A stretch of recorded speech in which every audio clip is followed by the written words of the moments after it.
Very good morning. I am your economics teacher Priyanka Rai. I welcome you all on my YouTube channel Economics at Your Home. I was teaching you the topic measurement of national income, and I have taught already the two topics I have covered, that is value added method, income method. Today I will start measurement of national income by expenditure method. But before I begin the topic, I would like to ask few questions to you all. Do you remember value added method? Do you know how to calculate national income by value added method? What is value added method? What is problem of double counting? How to avoid double counting? What is income method? What are the components included in income method? Do you remember what are the precautionary measures or precautions taken while calculating national income by value added method, by income method? Students, if you don't remember, go through my last 2-3 video lectures and you will come to know. So let's begin with the topic measurement of national income by expenditure method. Okay students, let's begin. You can see expenditure method is written in your book, and it is written factor income earned by factors of production is spent in the form of expenditure on purchase of goods and services produced by firms. So factor income, whatever income is earned by factors of production, somewhere it is also spent in the form of expenditure on purchase of goods and services produced by firms. So whatever income is earned, it is spent in the form of. So students, you all know that if you earn an income, you are not going to keep all the income. You are definitely going to spend some portion of your income as an expenditure on goods and services. So this method measures national income as sum total of final expenditures incurred by households, business firms, government and foreigners. So this method measures the national income as sum total of final expenditure. So what is final expenditure? Final expenditure is sum total of all the expenditures which is incurred by household, business firms, government and foreigners. So we will sum up all the expenditures and then we will get this total final expenditure will give you GDP MP. This is equal to GDP, gross domestic product at market price. To calculate national income, we will include various variants or aggregates which you have studied. So this method is also known as income disposal method. Income disposal method. Student, remember this name, though it is not asked anyone in exam, but you should know. Now let us see components of final expenditure. In order to calculate national income by expenditure method, we must know its component. What are its components? Expenditure is undertaken by all the sectors of an economy. That means we will not miss out any sector. All the sectors are included, that is household, government, firms and the foreign sector.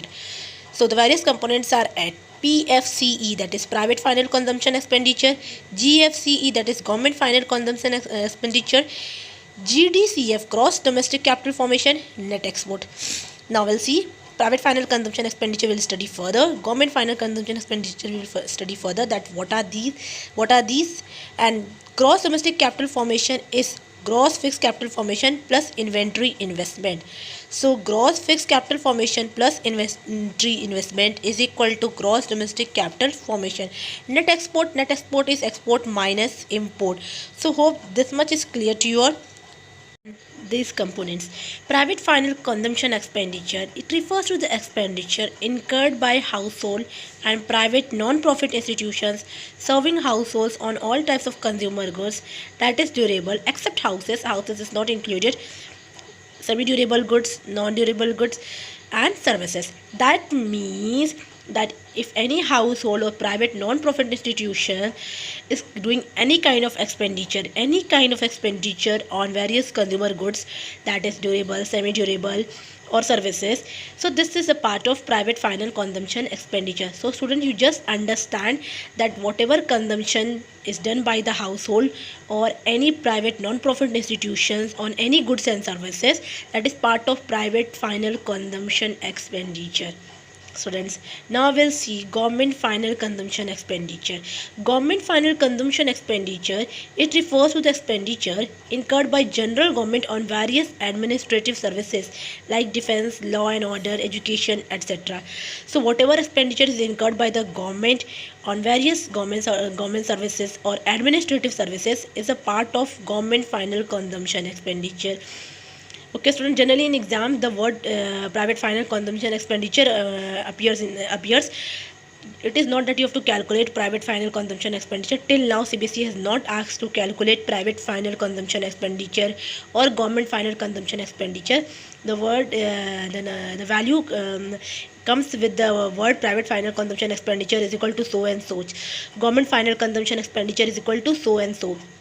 So you need not to go too much in deep, but you just understand that private final consumption expenditure is equal to household final consumption expenditure. That means whatever expenditure is done by household is total expenditure plus whatever expenditure is done by private non-profit institution together comprises private final consumption expenditure. And government final consumption expenditure, whatever expenditure is incurred by the government on various administrative services is a part of government final consumption expenditure. Written here, GDCF, gross domestic capital formation, is equal to GFCF, that is gross fixed capital formation, plus inventory investment, that will result into gross domestic capital formation. GDCF is equal to gross fixed capital formation plus inventory investment. Or there's another way, that is what you have to do. We have studied that gross domestic capital formation has two components, gross fixed capital formation plus inventory investment. But if gross fixed capital formation is not given, then again we have to calculate. I told you all, whatever expenditure is done or investment is done for the production of fixed asset in the field of business, residential construction or public investment is a part of gross fixed capital formation. So in other words, you can write here that gross domestic capital formation is equal to gross business fixed investment plus gross residential construction investment plus gross public investment plus inventory investment. Why gross business fixed investment is written here or gross residential construction investment plus gross public investment is written? Because this all three is a component of gross fixed capital formation. So this is one of the methods to calculate gross domestic capital formation. Now just see this. So just have a look at this. Gross domestic capital formation, in other words, is also known as gross investment, is formed by adding gross fixed capital formation and inventory investment. Gross fixed capital formation again is added or calculated by adding gross business fixed investment, gross residential construction investment, gross public investment. That means these all three constitute gross fixed capital formation. And inventory investment is change in stock, which is closing stock minus opening stock. So hope it is clear.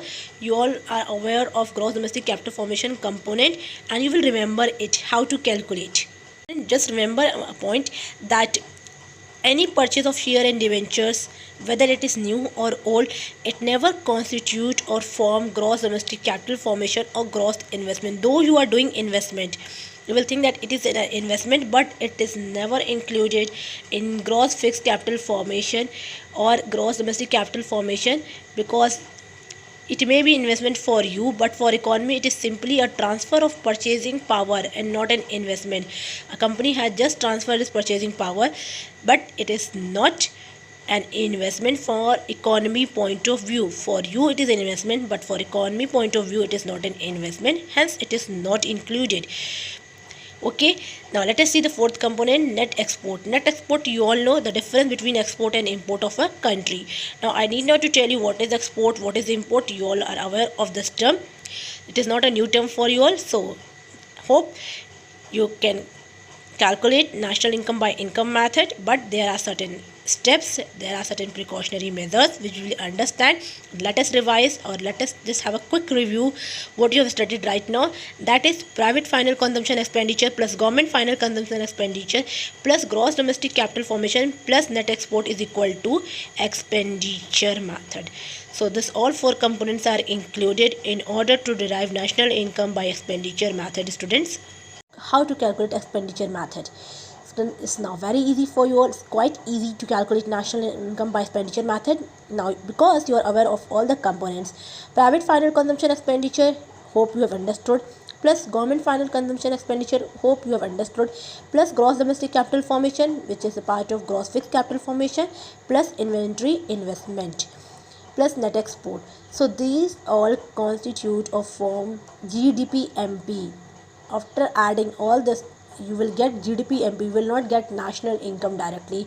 You will get GDP-MP, and you all know how to do adjustment of various agreements in order to calculate national income. So GDP MP, from G we have to go on national, so you will minus depreciation, and from market price you have to calculate FC, factor cost.